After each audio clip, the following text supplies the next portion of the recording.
रमेश एक छोटे से गांव में पैदा हुआ था, जहां उसके पिता किसान थे और मुश्किल से 2 वक्त की रोटी जुटा पाते थे। बचपन से ही रमेश ने गरीबी का स्वाद चखा था। फटे पुराने कपड़े, टूटी चप्पलें और कभी-कभी भूखा सोना। लेकिन उसके दिल में एक सपना था, अपने हालात बदलने का और अपने परिवार को खुशहाल बनाने का। गांव में एक ही छोटा सा स्कूल था। किताबें पुरानी और फटी हुई मिलती और पढ़ाई के लिए रोशनी भी अक्सर नहीं होती थी। लेकिन रमेश ने हार नहीं मानी।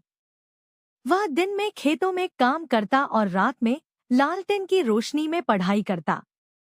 उसकी मेहनत और लगन को गांव के मास्टरजी ने भी नोटिस किया। 10वीं की परीक्षा में रमेश ने पूरे जिले में टॉप किया। उसकी यह सफलता गांव के लिए गर्व का क्षण थी। पास के शहर के एक कॉलेज में उसे स्कॉलरशिप मिली। शहर में पढ़ाई आसान नहीं थी। वहां किराया, खाना और किताबों का खर्चा था। रमेश ने एक होटल में बर्तन धोने का काम शुरू किया ताकि अपनी पढ़ाई जारी रख सके। कॉलेज में रमेश ने न सिर्फ पढ़ाई में बल्कि कंप्यूटर और अंग्रेजी सीखने में भी मेहनत की। उसने महसूस किया कि ये कौशल उसके भविष्य के लिए जरूरी है। दिन में कॉलेज, शाम को काम और रात को कंप्यूटर सेंटर। उसकी दिनचर्या बेहद कठिन थी, लेकिन वह जानता था कि यही रास्ता उसे सफलता तक ले जाएगा। ग्रेजुएशन के बाद रमेश को एक छोटी सी आईटी कंपनी में नौकरी मिली।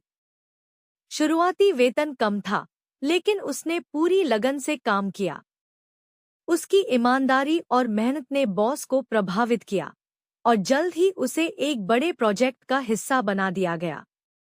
यह प्रोजेक्ट उसकी जिंदगी का मोड़ साबित हुआ। उस प्रोजेक्ट की सफलता के बाद रमेश को एक अंतर्राष्ट्रीय कंपनी में काम करने का ऑफर मिला। वहां उसका वेतन कई गुना बढ़ गया। अब वह न सिर्फ अपने परिवार का कर्ज चुका पाया, बल्कि अपने गांव में एक स्कूल और लाइब्रेरी भी बनवाया, ताकि कोई और बच्चा गरीबी के कारण अपनी पढ़ाई न छोड़ दे। रमेश अब एक सफल बिजनेसमैन बन चुका था।